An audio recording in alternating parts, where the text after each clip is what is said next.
Imagine que a sua vida, toda a sua existência, cabe dentro de uma caixa de sapatos cheia de fotos 3x4. Imagine que o seu rosto, aquele mesmo que você vê no espelho todas as manhãs enquanto escova os dentes, pode se tornar a sua sentença de morte social sem que você tenha feito absolutamente nada. Você acorda como um cidadão comum, um trabalhador que pega ônibus lotado, que paga as contas com dificuldade, que sonha com um futuro melhor para os filhos. Você não é um santo, mas não é um demônio. Você é apenas mais um rosto na multidão anônima do Rio de Janeiro. Mas em um estalar de dedos, o sistema decide que você é um monstro. Não porque encontraram suas digitais na cena do crime.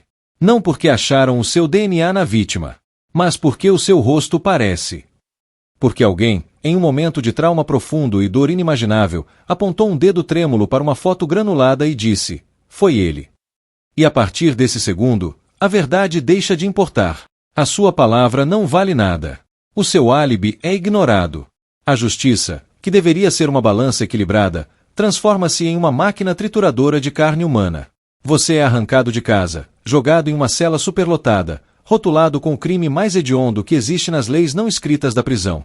Você grita que é inocente, mas as paredes de concreto não têm ouvidos. E enquanto você apodrece no inferno, o verdadeiro predador, o homem que realmente cometeu a atrocidade, continua solto, andando pelas mesmas ruas que a sua família, rindo da incompetência daqueles que juraram proteger a sociedade. A história de hoje não é apenas sobre um crime, é sobre o terror de ser apagado pelo Estado. É sobre como um sistema preguiçoso e preconceituoso pode roubar décadas da vida de um homem baseando-se em certezas frágeis como fumaça. O Rio de Janeiro é conhecido mundialmente por suas belezas naturais, pelo Cristo Redentor de braços abertos e pelas praias douradas, mas existe um outro rio, um rio cinzento e burocrático, onde a justiça muitas vezes não usa venda nos olhos, mas sim antolhos. Nas delegacias da Baixada Fluminense e da Zona Norte, a pressão por resultados, a falta de recursos e o racismo estrutural criam um terreno fértil para desastres judiciários. Quando um crime violento acontece, a sociedade clama por uma resposta rápida. A mídia pressiona, os jornais sangram manchetes, e a polícia precisa apresentar um culpado. Não necessariamente o culpado, mas um culpado. Alguém que se encaixe no perfil. Alguém descartável. É nesse cenário de urgência e negligência que a nossa história se desenrola. Estamos falando de crimes sexuais, atos de violência extrema que deixam cicatrizes eternas nas vítimas e geram uma fúria justificável na população. O desejo de vingança é humano, mas quando o Estado age movido pela pressa e não pela prova, ele comete um segundo crime, às vezes tão cruel quanto o primeiro. Destruir a vida de um inocente não traz justiça para a vítima, apenas cria mais uma vítima. O caso que vamos dissecar hoje é um soco no estômago. Ele expõe as falhas grotescas do reconhecimento fotográfico, uma prática arcaica que ainda hoje manda inocentes para a cadeia. Antes de mergulharmos nesse labirinto de erros e horrores, eu quero saber de onde você está acompanhando esse relato. De qual cidade você está assistindo? Comente aqui embaixo, porque a injustiça que vamos narrar poderia ter acontecido em qualquer lugar, com qualquer um de nós que tenha o rosto errado na hora errada. Geraldo não tinha antecedentes. Ele não tinha envolvimento com o tráfico, não andava armado, não tinha inimigos. Ele era um homem invisível, no sentido sociológico da palavra. Trabalhava como catador de materiais recicláveis e gari, vivendo aquela vida dura e honesta da classe trabalhadora carioca, onde cada centavo é suado e o luxo é apenas ter comida na mesa e um teto sobre a cabeça. Ele morava em uma comunidade, conhecia seus vizinhos, tinha sua rotina. Acordar cedo, trabalhar sob o sol escaldante do rio, voltar para casa cansado. Era uma vida simples, mas era a vida dele. Ele tinha orgulho de nunca ter se envolvido com o movimento, de andar na linha. Mas o destino, ou melhor, a negligência policial, estava prestes a pregar uma peça sádica nele. Em uma delegacia da região, investigadores estavam debruçados sobre casos de estupro em série. Um maníaco estava atacando mulheres na área. O pânico era real. As vítimas, traumatizadas, chegavam à delegacia em busca de amparo e justiça. E o que a polícia lhes oferecia? Um álbum de fotos. Um livro de horrores, cheio de rostos de suspeitos. Mas como aquelas fotos iam parar lá? Muitas vezes, eram fotos antigas, de pessoas detidas para averiguação anos antes, de documentos perdidos, ou simplesmente de moradores locais que a polícia fichava sem critério técnico rigoroso. O rosto de Geraldo estava lá. Por quê? Talvez por um documento antigo, talvez por uma abordagem de rotina no passado. Não importava o motivo, importava que ele estava no cardápio de suspeitos. O processo de reconhecimento fotográfico é uma armadilha psicológica. Quando uma vítima de um trauma violento é colocada diante de um álbum, a mente dela está em frangalhos. A memória humana não é uma câmera de vídeo que grava tudo com perfeição, ela é maleável, falha, influenciável. A vítima quer encontrar o monstro. A polícia quer fechar o caso. Quando a foto de Geraldo apareceu, algo aconteceu. Talvez uma semelhança vaga. Talvez o formato do rosto, o corte de cabelo, a cor da pele. Acho que é esse, disse uma vítima. Tem certeza? Perguntou o inspetor. E nessa pergunta, muitas vezes, reside a indução. A dúvida vira certeza pela necessidade de encerramento. Sim, é ele. Pronto. A sentença foi dada ali, naquela sala fria com cheiro de café velho e papel carbono. Não houve investigação de campo para verificar onde Geraldo estava no dia do crime. Não houve coleta de DNA na época para confrontar. Não houve rastreamento de passos. A palavra da vítima, baseada em uma foto 3x4 granulada, foi considerada a prova rainha. A polícia tinha seu homem. E eles foram buscá-lo. A prisão de Geraldo não foi uma operação cinematográfica de inteligência. Foi brutal e humilhante. Ele foi abordado como se fosse o pior dos criminosos. Imagine o choque. Você está vivendo sua vida e, de repente, é algemado, jogado em uma viatura e acusado de estupro. Para um homem de valores tradicionais, ser chamado de estuprador é a pior ofensa possível. Ele negou. Ele chorou. Ele implorou para que checassem seus horários de trabalho. Eu estava trabalhando. Perguntem ao meu chefe. Mas a engrenagem já estava girando. Na delegacia, ele foi confrontado com o horror de ser identificado pessoalmente. Mas aqui entra outro erro crasso. O reconhecimento presencial muitas vezes é feito de forma viciada. Colocam um suspeito sozinho, ou ao lado de pessoas que não têm nada a ver com a descrição, induzindo a vítima a confirmar a escolha da foto. E foi o que aconteceu. O dedo foi apontado novamente. O martelo bateu. A prisão temporária virou preventiva. E a preventiva virou o inferno na terra. Geraldo foi enviado para o sistema prisional do Rio de Janeiro. Se você acha que sabe o que é uma prisão brasileira pelos filmes, pense de novo. A realidade é muito pior. É cheiro de esgoto, de suor, de medo. É superlotação onde homens dormem em cima uns dos outros como gado. Mas para alguém acusado de crimes sexuais, existe um agravante aterrorizante: a lei da cadeia. Estupradores não são bem-vindos no convívio comum. Eles são caçados, violentados, mortos. Geraldo teve que ser colocado no seguro ou neutro, alas destinadas àqueles que correm risco de morte. Mas mesmo ali, o estigma o acompanhava. Ele olhava para os outros presos e via assassinos, ladrões, traficantes. E ele? Ele era um trabalhador inocente. A dissonância cognitiva de estar preso por algo que não fez enlouquece. Você começa a duvidar da própria sanidade. Será que eu fiquei louco e fiz isso? Mas Geraldo sabia que não. Ele sabia quem era. E essa certeza era a única coisa que o impedia de cometer suicídio nas noites longas e quentes dentro da cela. Os dias viraram semanas, as semanas viraram meses. O processo judicial andava a passos de tartaruga. A defesa de Geraldo era frágil. Defensoria pública abarrotada de casos, advogados que mal tinham tempo de ler o nome do cliente, que dirá investigar a fundo. O promotor, por outro lado, tinha prova do reconhecimento. A vítima o reconheceu sem sombra de dúvidas. Essa frase, repetida em tribunais por todo o país, é a maior geradora de injustiças do nosso sistema. Ninguém questionou a iluminação do local do crime. Ninguém questionou o tempo de exposição. Ninguém questionou o estresse pós-traumático que altera a percepção visual. Geraldo foi condenado. A sentença caiu sobre ele como uma lápide de concreto, anos de reclusão em regime fechado. A vida dele acabou ali. A esposa sofreu, a família foi estigmatizada no bairro. Lá vai a mulher do estuprador. O isolamento social foi total. Eles perderam amigos, perderam o respeito, perderam a dignidade. Mas o que torna esse caso um marco na história da justiça brasileira não é apenas a condenação injusta, mas o tempo que ela durou e a teimosia do sistema em admitir o erro. Geraldo não passou apenas uma noite na cadeia. Ele passou anos. Anos vendo o sol nascer quadrado. Anos perdendo o crescimento dos filhos. Anos envelhecendo precocemente devido ao estresse e às condições insalubres. Ele adoeceu. Ele pegou tuberculose na cadeia? Talvez. Ele certamente pegou a doença da desesperança. Muitos teriam desistido.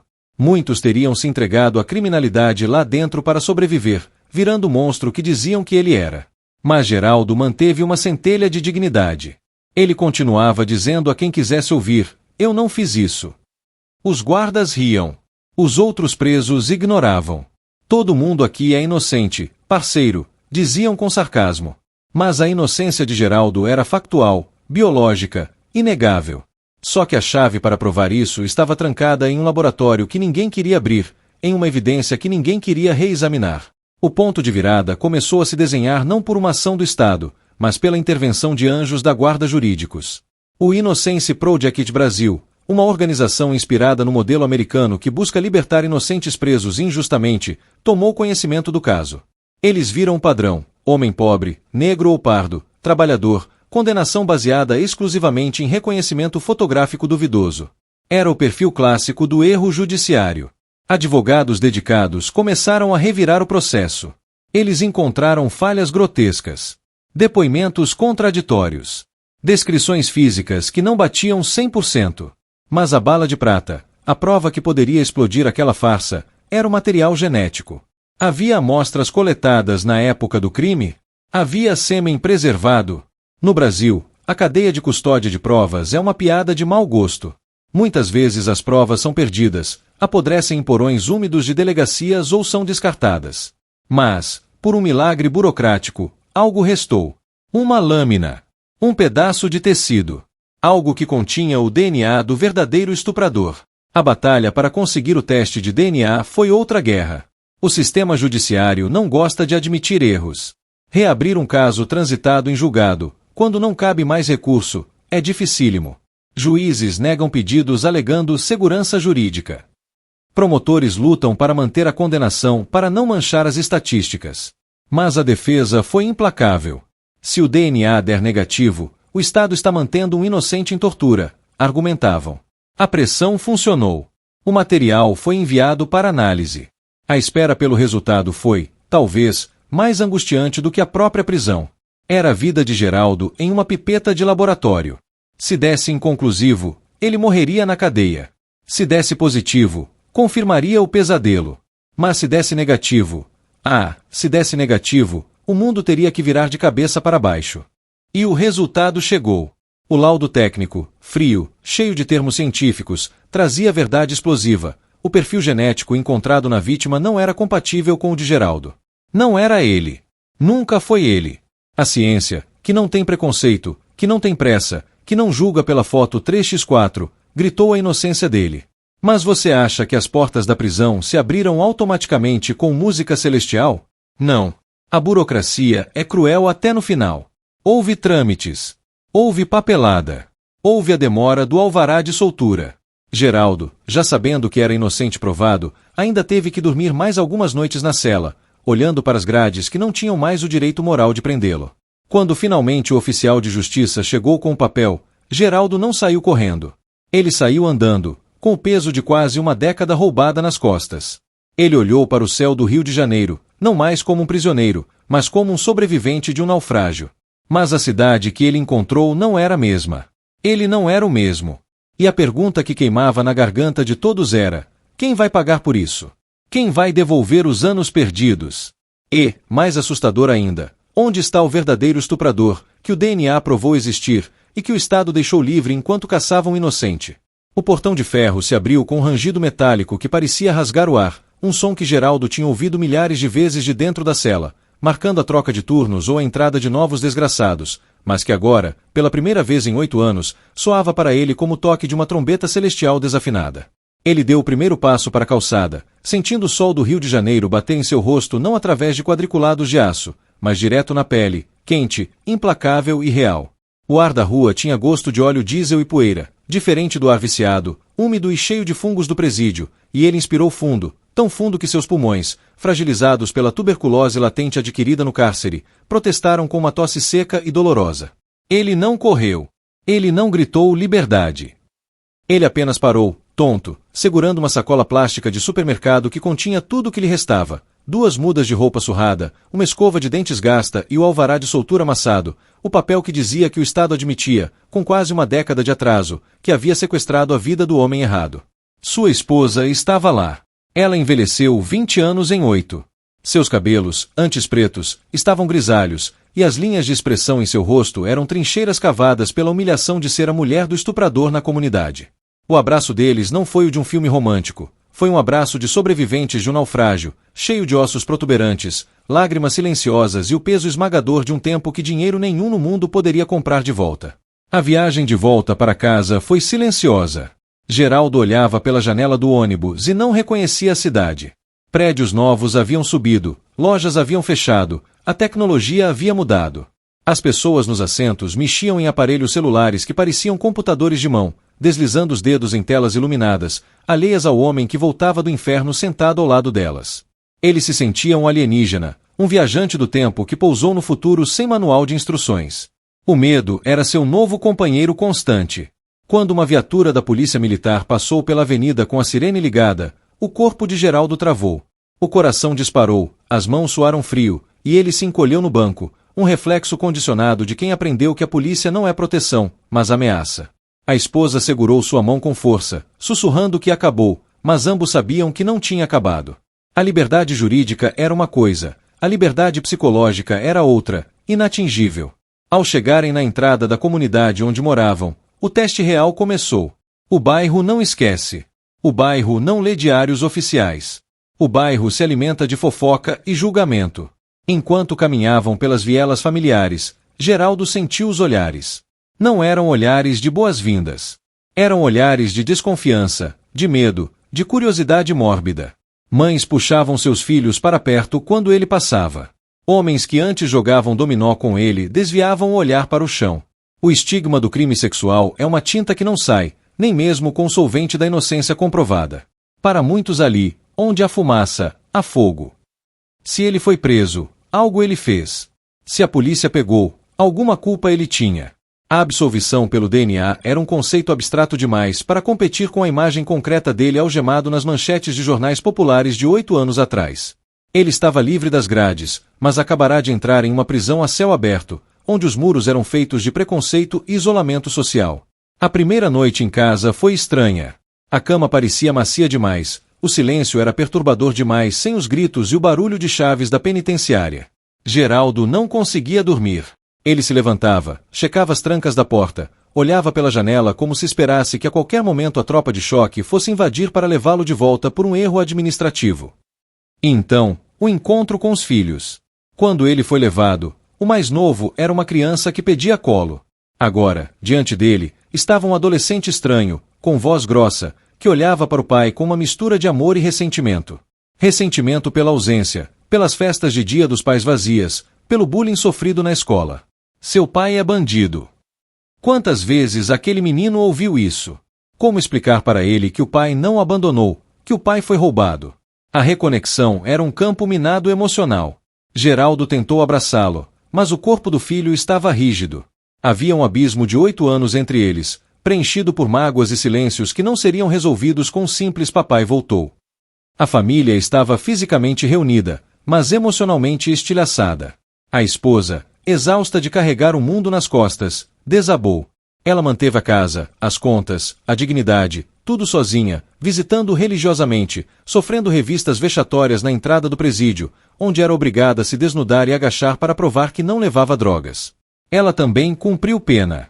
E agora que ele estava ali, a adrenalina da luta baixou, dando lugar a uma depressão profunda.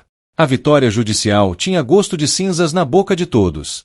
A necessidade de sobrevivência, no entanto, não espera a cura do trauma. As contas continuavam chegando. A luz, a água, a comida. Geraldo precisava trabalhar. Ele sempre foi um homem trabalhador, orgulhoso de suas mãos calejadas. Mas agora, ao tentar voltar ao mercado, ele encontrou uma porta fechada atrás da outra. Ele ia a canteiros de obras, a empresas de limpeza, a depósitos. A conversa fluía bem até o momento da documentação. O senhor tem antecedentes? Ele mostrava o alvará de soltura. Ele explicava, fui inocentado, o DNA provou, foi um erro. Mas os empregadores olhavam para aquele homem magro, com o olhar assustado de ex-presidiário, e viam um risco. Vamos analisar e te ligamos. Nunca ligavam.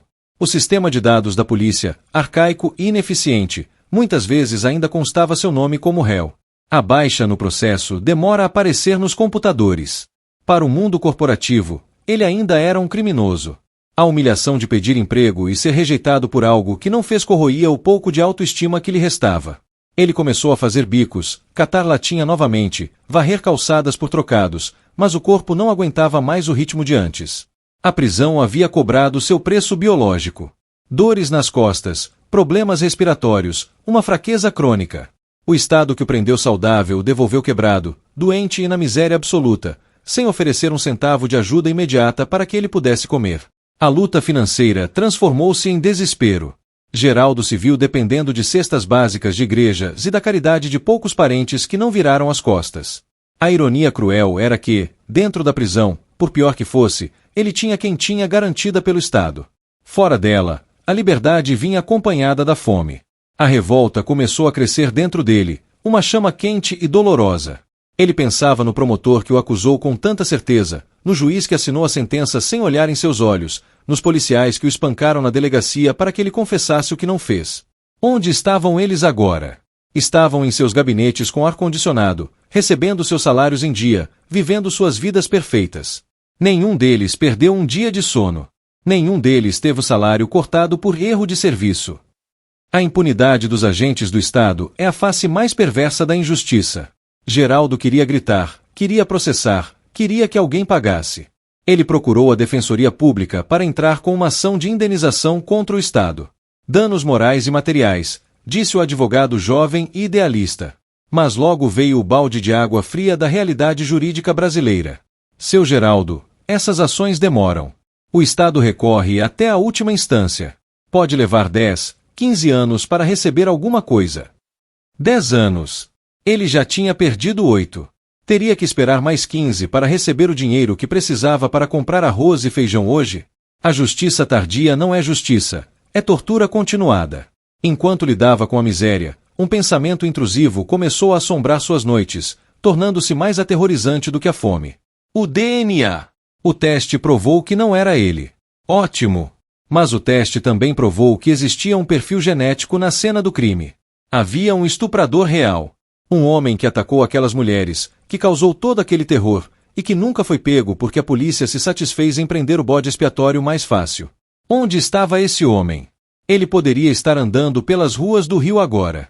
Ele poderia estar atacando outras mulheres.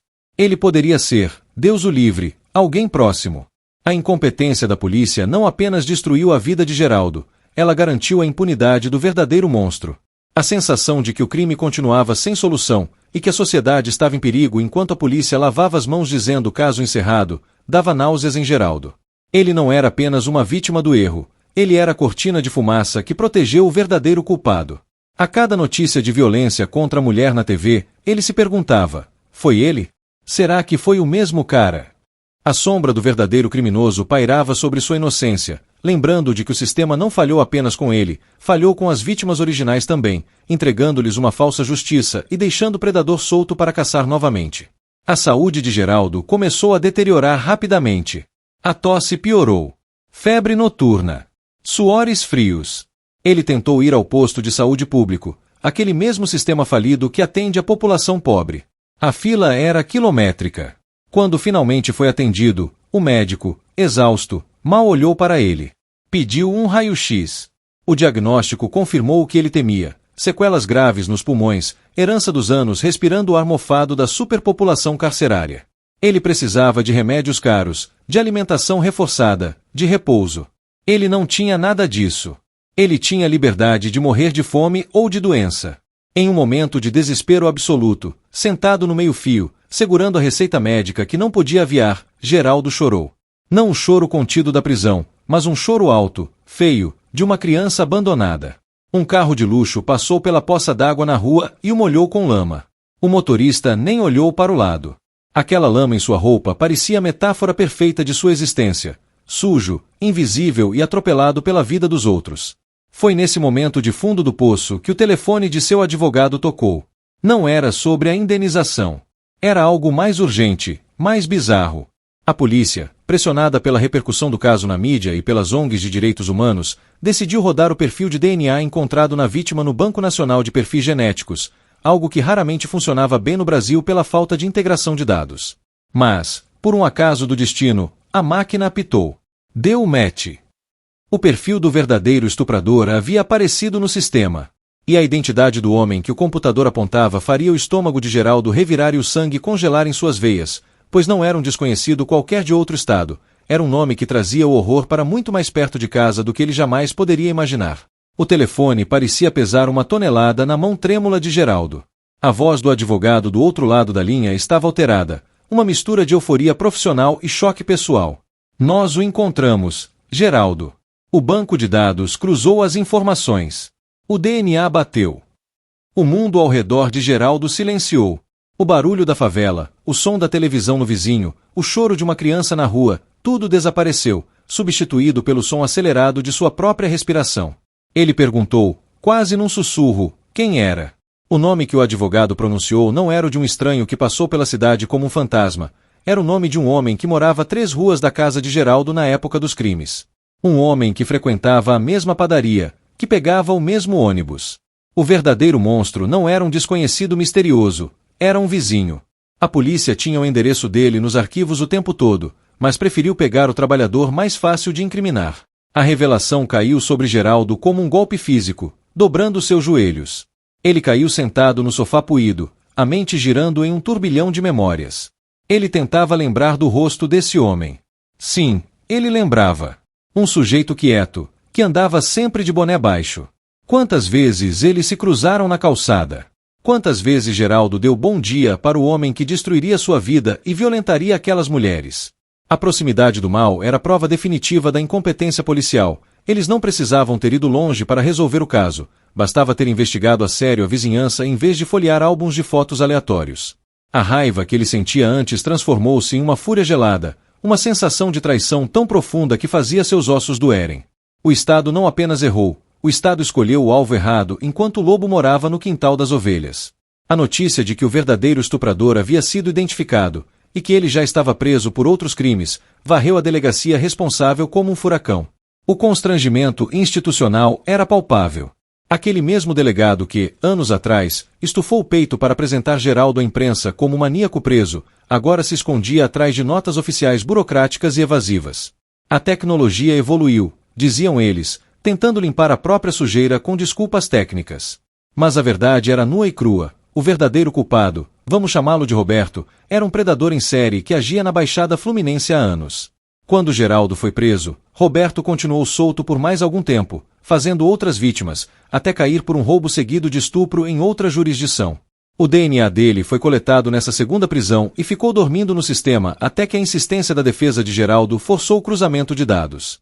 Se a polícia tivesse feito o trabalho direito em 1998, Roberto teria sido pego antes, Geraldo nunca teria sido preso, e, o mais trágico de tudo, várias mulheres que foram atacadas depois da prisão de Geraldo teriam sido poupadas.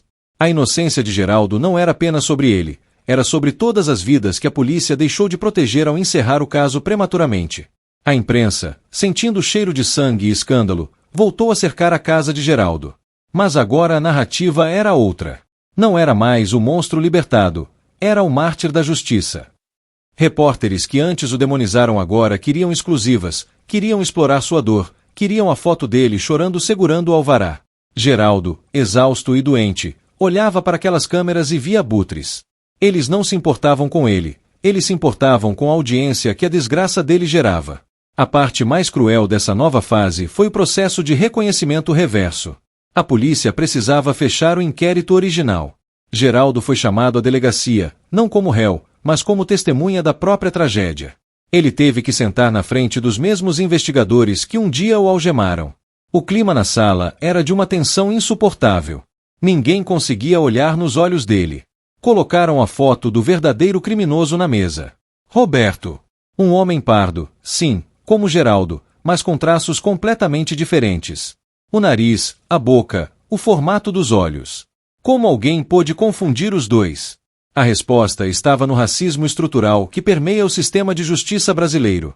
Para os olhos viciados da polícia e, infelizmente, para as vítimas traumatizadas induzidas pelo medo, todos eles se parecem.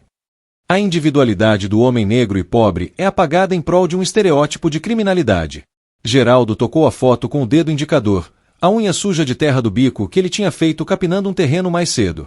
Esse é o homem que roubou minha vida, ele sussurrou. Não era uma pergunta. Era uma constatação. Aquele pedaço de papel com o rosto de Roberto valia mais do que os 8 anos que Geraldo perdeu? Não. Nada traria o tempo de volta. Mas saber que o verdadeiro culpado estava identificado trazia um tipo amargo de encerramento. Pelo menos a história oficial seria corrigida. Nos livros de registro, ao lado do nome de Geraldo, não estaria mais autor, mas sim vítima de erro judiciário. Uma vitória de papel para um homem de carne e osso destruída. Mas o destino ainda tinha uma última peça para mover nesse tabuleiro sádico. A identificação de Roberto abriu uma caixa de Pandora jurídica.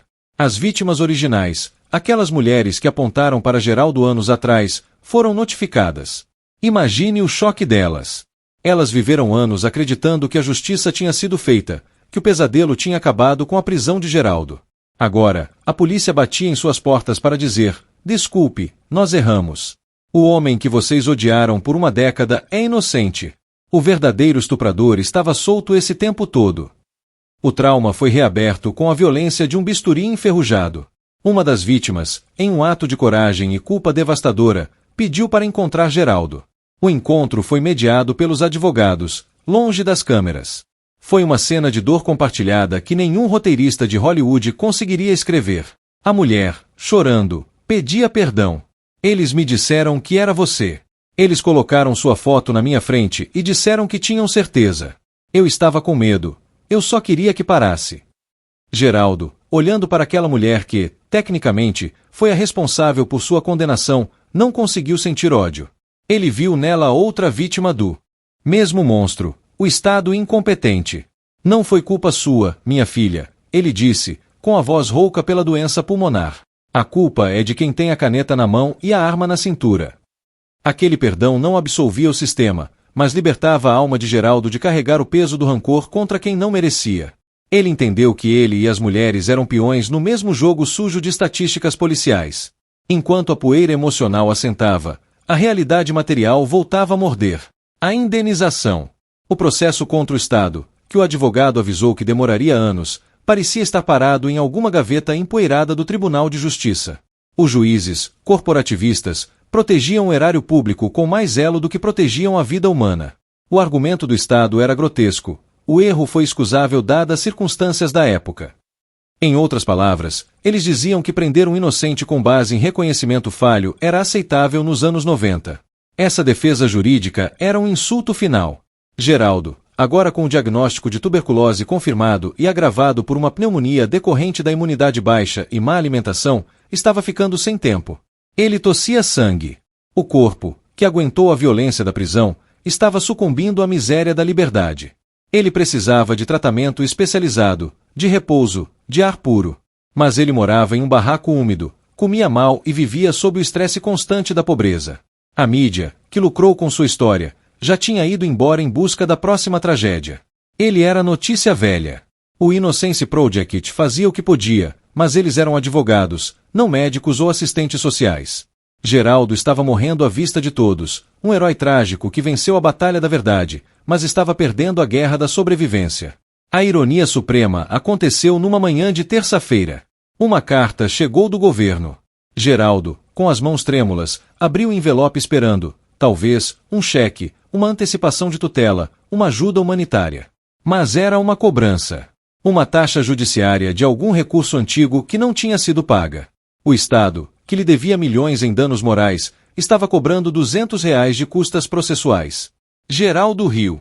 Foi uma risada seca, dolorosa, que se transformou em um acesso de tosse que manchou o lenço de vermelho. Ele amassou o papel e jogou no chão. Aquilo era o Brasil em sua essência mais cruel, uma máquina eficiente para cobrar o pobre e ineficiente para pagar o que deve. Ele olhou para a esposa, que costurava roupas para fora para tentar colocar comida na mesa, e sentiu uma pontada de fracasso. Ele queria ter dado uma vida digna a ela. Ele queria ter visto os filhos crescerem. Ele queria ter sido apenas o Geraldo, o gari, o homem anônimo. A fama de inocente condenado não enchia a barriga. Ele se sentou na varanda, olhando para o morro, e percebeu que sua energia vital estava se esvaindo. Ele não tinha medo da morte. Depois de 8 anos no inferno das prisões cariocas, a morte parecia apenas um sono sem grades. Mas ele tinha medo de morrer sem ver a justiça ser feita no papel. Ele queria que o Estado assinasse o cheque, não pelo dinheiro em si, mas pelo reconhecimento da culpa. Ele queria que o governo dissesse, em cifras, nós destruímos você, e aqui está o preço disso. A saúde dele piorou drasticamente nas semanas seguintes. Ele foi internado em um hospital público, deitado em uma maca no corredor, cercado por outros doentes esquecidos pelo sistema. Ali, no meio do caos da saúde pública, Geraldo era apenas mais um corpo magro lutando por oxigênio. Ninguém sabia que aquele homem, respirando com dificuldade através de uma máscara de plástico barata, era o símbolo de uma das maiores lutas por direitos humanos do país. Os médicos faziam o que podiam, mas os anos de negligência no cárcere haviam cobrado o preço final. Os pulmões de Geraldo eram cicatrizes de concreto. A esposa estava ao lado dele, segurando a mão calejada, rezando o terço. O advogado chegou, ofegante, com uma notícia. O tribunal havia marcado o julgamento da indenização em segunda instância. Havia uma chance real de vitória, de um valor substancial que mudaria a vida da família. Geraldo, aguenta firme. Vai sair. Nós vamos ganhar, dizia o advogado. Geraldo abriu os olhos, turvos pela febre e pela falta de oxigênio. Ele tentou sorrir, mas foi apenas um esgar. Ele sabia. Ele sentia na medula que a justiça dos homens tem um tempo que não bate com o tempo de Deus. O dinheiro viria, talvez. Mas viria para quem? Para a viúva. Para os órfãos. Para ele, a única moeda que importava agora era o descanso. A última batalha de Geraldo não foi contra o Estado, nem contra o estigma, mas contra o próprio corpo que desistia. Em seus delírios finais, ele não estava mais na cela. Ele estava trabalhando, varrendo as ruas do Rio em uma manhã de sol, sentindo o cheiro do mar, livre, anônimo, feliz. Ele ouvia o samba tocando no bar da esquina. Ele via seus filhos pequenos correndo. A mente dele, misericordiosa, o levou para o tempo antes da foto 3x4, antes do álbum da delegacia, antes do erro. No leito do hospital, o monitor cardíaco começou a apitar o ritmo irregular de uma despedida. A enfermeira correu. A esposa gritou. Mas Geraldo já estava longe, caminhando por uma rua onde não havia viaturas, onde não havia grades, onde ninguém o julgava pelo rosto. Ele morreu como viveu nos últimos anos, lutando contra uma força muito maior do que ele, sem recursos, mas com uma dignidade silenciosa que constrangia quem olhava. A notícia da morte de Geraldo Caetano correu os jornais no dia seguinte. Morre o homem que provou a falha da justiça. As manchetes eram respeitosas, solenes. Mas a verdade brutal estava nas entrelinhas. O Estado brasileiro não apenas prendeu um inocente. O Estado brasileiro matou, lentamente, dia após dia, tirando-lhe primeiro a liberdade, depois a saúde e, finalmente, a esperança. O enterro foi pago com uma vaquinha online organizada pelo escritório de advocacia, porque a família não tinha dinheiro para o caixão. Dezenas de pessoas apareceram. Ativistas, curiosos, advogados. Mas a presença mais marcante não foi de nenhuma autoridade pedindo desculpas. Não havia representantes do governo. Não havia flores enviadas pelo Tribunal de Justiça. Havia apenas o povo. As pessoas da comunidade que, no final, entenderam que Geraldo poderia ter sido qualquer um deles. O caixão baixou à terra sob um céu cinzento do Rio de Janeiro, fechando o ciclo de uma tragédia grega encenada na Baixada Fluminense. Mas a história não desceu a cova com ele. Pelo contrário. A morte de Geraldo transformou seu nome em uma bandeira. O processo de indenização, que se arrastava, ganhou uma nova urgência moral. A família, agora liderada pela viúva que aprendeu a ser guerreira na dor, prometeu não aceitar migalhas. Eles iriam até o fim, não pelo dinheiro, mas para que a assinatura do Estado no cheque de indenização fosse o atestado de óbito de sua própria arrogância. O legado de Geraldo estava apenas começando a ser escrito nos tribunais de Brasília, onde a batalha final definiria o preço de uma vida roubada. E essa batalha revelaria o último e mais sórdido segredo do sistema. Quanto vale, na tabela de preços da justiça brasileira, o tempo de um homem pobre e negro? A resposta, que viria meses depois, seria o último tapa na cara que a sociedade receberia. A morte de Geraldo não encerrou o processo número 00123/alguma coisa. Ela apenas mudou o nome de quem receberia o cheque. No mundo frio e sem alma dos tribunais superiores em Brasília, a tragédia humana de um homem que morreu tossindo sangue após ser destruído pelo cárcere virou uma disputa de planilhas e precedentes jurídicos. Os procuradores do Estado, pagos com os impostos do próprio Geraldo e de sua família, tinham agora uma missão técnica repulsiva: diminuir o valor da indenização. A lógica defendida nas petições era de um cinismo que faria Maquiavel corar. Eles argumentavam que, como a vítima havia falecido, o sofrimento continuado havia cessado, portanto, o valor dos danos morais deveria ser recalculado para baixo. Imagine a viúva, ainda vestindo luto, sentada no escritório do advogado ouvindo que a morte do marido era, para o Estado, um fator de economia processual. Essa postura revela a verdadeira face do monstro contra o qual Geraldo lutou, uma máquina burocrática que não sente remorso, apenas calcula riscos financeiros. O Estado não estava preocupado em pedir desculpas ou em garantir que aquilo nunca mais acontecesse. Estava preocupado em não abrir um rombo no orçamento que pudesse criar jurisprudência para outros inocentes pedirem o mesmo. A vida de um pobre no Brasil tem um teto de gastos, e os advogados públicos estavam lá para garantir que a cotação da carne negra e periférica não subisse demais na Bolsa de Valores da Justiça. A batalha nos tribunais superiores arrastou-se por mais 2 anos. Recursos especiais, embargos de declaração, agravos regimentais. Um emaranhado de termos em latim e juridiquês criado para manter o cidadão comum longe do entendimento de seus próprios direitos. Enquanto isso, a família de Geraldo vivia de doações. A viúva limpava chão para pagar a luz. Os filhos largaram a escola para fazer bicos.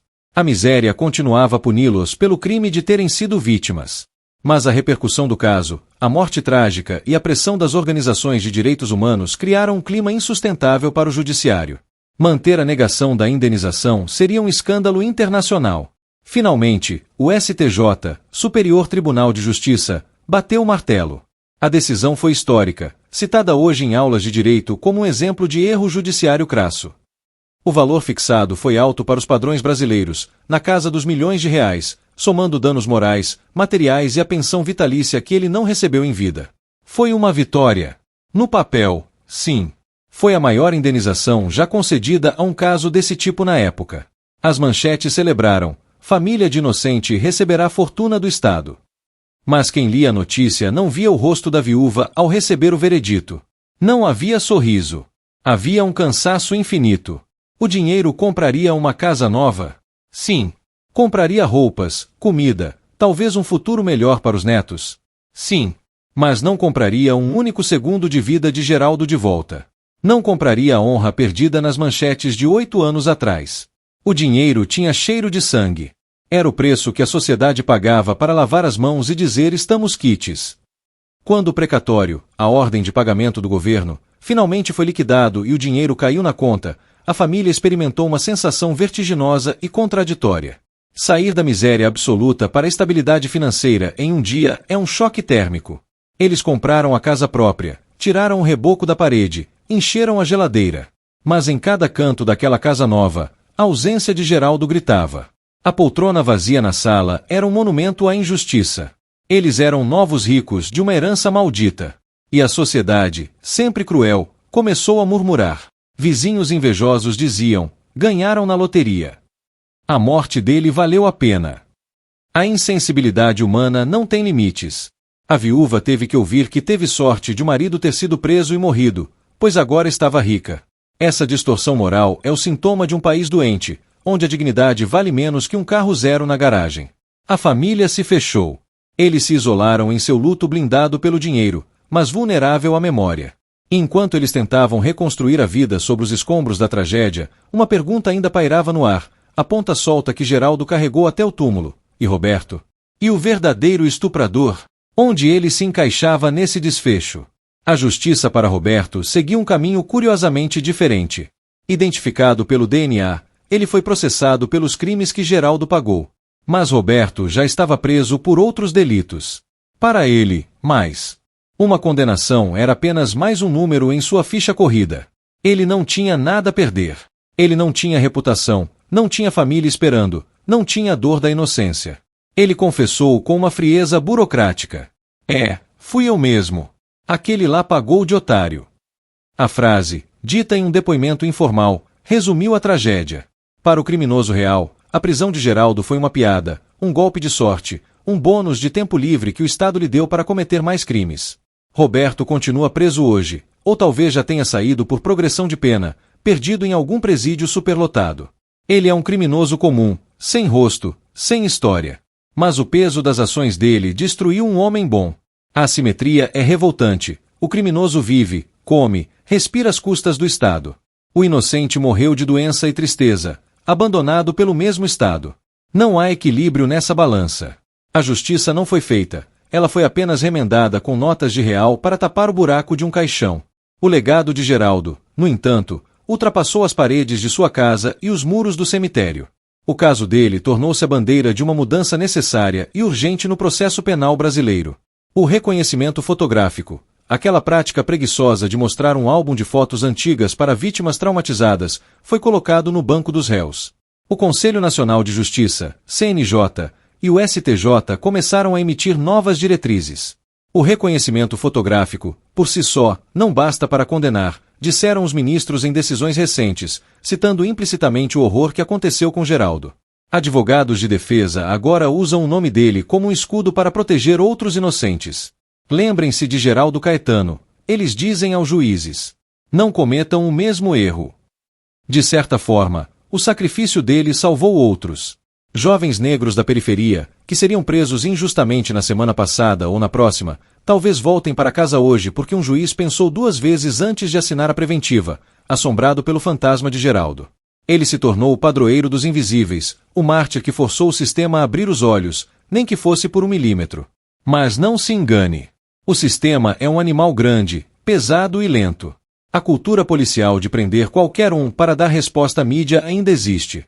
Os álbuns de suspeitos ainda circulam em delegacias obscuras. O racismo que faz com que todos pareçam iguais ainda opera na mente de quem tem o poder de polícia. A luta de Geraldo venceu uma batalha, mas a guerra continua. A cada dia, um novo Geraldo é algemado em algum lugar do Brasil, acusado de algo que não fez, apenas porque estava na hora errada, no lugar errado e com a cor de pele padrão para o crime. A história dele serve como um farol de alerta, mas a neblina do preconceito é espessa. A família Brandão, do caso anterior, e a família de Geraldo, embora vítimas de crimes opostos, uma perdeu a filha para assassinos, a outra perdeu o pai para o Estado, compartilham a mesma cicatriz, a certeza de que a justiça no Brasil é um jogo de azar onde a casa sempre ganha e o pobre sempre perde. Hoje, se você for ao cemitério onde ele está enterrado, verá uma lápide simples. A viúva fez questão de escrever uma frase, não tirada da Bíblia, mas da própria vida dele.